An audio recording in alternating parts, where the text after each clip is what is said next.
Good afternoon. Great to have the opportunity to talk with you. I am telling you, I love this series so much. I can't. Here's the thing. What I love so much about it is that after every episode, I go and Google because I need to find out more about the real life characters. So Bradley, let's start with you. How Viking savvy were you? I mean, you're this King Canute, man.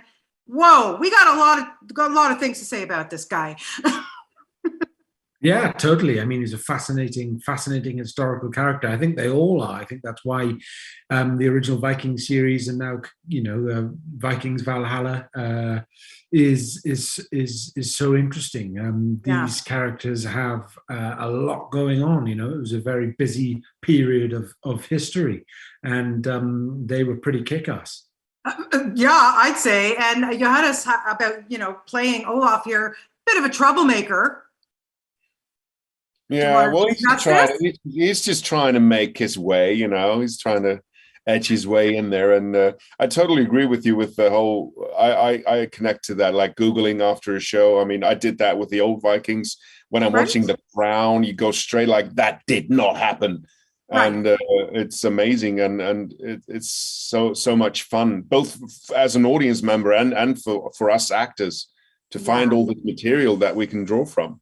Absolutely. And then you're working on these sets. I mean, they're magnificent. You've got these boats. You've got these, like, you really feel like you were back in Viking world. I mean, unbelievable. Bradley, tell me how much that helps you as an actor, just everything that you guys, it's so meticulous, this show. It's amazing. Oh, it totally is. I mean, there's a term that I like to use, which is, I remember actually Jeb Stewart, who's the showrunner on Vikings Valhalla, and I just turned to him and said, well, there's no acting required because you are stood in the Great Hall of Kattegat. There's no CGI there. It is just the Great Hall. So they fill it with very Viking looking extras who are by this point, a lot of them have done a lot of the original Viking series as well. So they've been Viking extras for, going on a decade. These guys look the real deal. They've been caked in mud for 10 years of their working life. Yes. And there isn't a razor between them. So, when you're there and it's all, a lot of it is lit with real flame and candles. There's hundreds of candles lit. There's no acting required a lot of the time. It makes our jobs that much easier, I must say.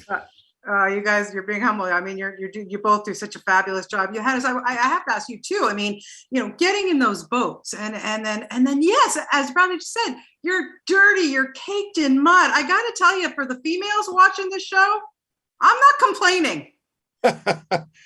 Well, the boats were quite lovely and nice because in actuality, it's filmed on a lake up in the hills, and it's meant to be the ocean. But and also me and Bradley, we're both playing like the chieftains and the king, and so we don't have to do the actual rowing. So we're just there for the ride, and we get to bring our little coffee mugs on the boat, and it's absolutely lovely. And then we just have to remember the odd line and watch the rest on TV. Oh yeah, what a dream job. No kidding. Oh yeah, it's great. It's great. It's awesome. Really, I want to ask you, because King Canute, as we find out through the series, I mean, this guy is a ruthless bastard. Whoa. But he says he's practical. How do you see him? Yeah, absolutely. He is ruthlessly practical. That's quite right. He's interesting, isn't he? Because you think you've got a bead on him, and you think in which direction he's going, and then he just has these little nuggets of information on everybody, and there doesn't seem to be a person that he doesn't have something on, if you see what I mean.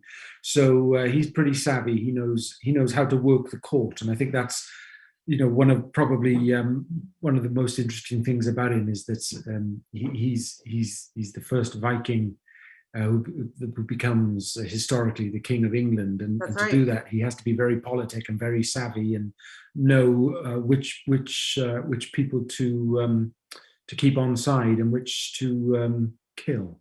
Yeah, it's just fascinating. And like I said, and he's got the best haircut, I think, in the show. Yeah, there was a lot of well, you know, what's interesting about that is that Jeb was very keen on the fact that if you notice really of the predominantly sort of the leading cast, Knut's the only one really who has that old school Viking, he's shaved and the long at the back and the big beard, because he kind of is a throwback to the old ways.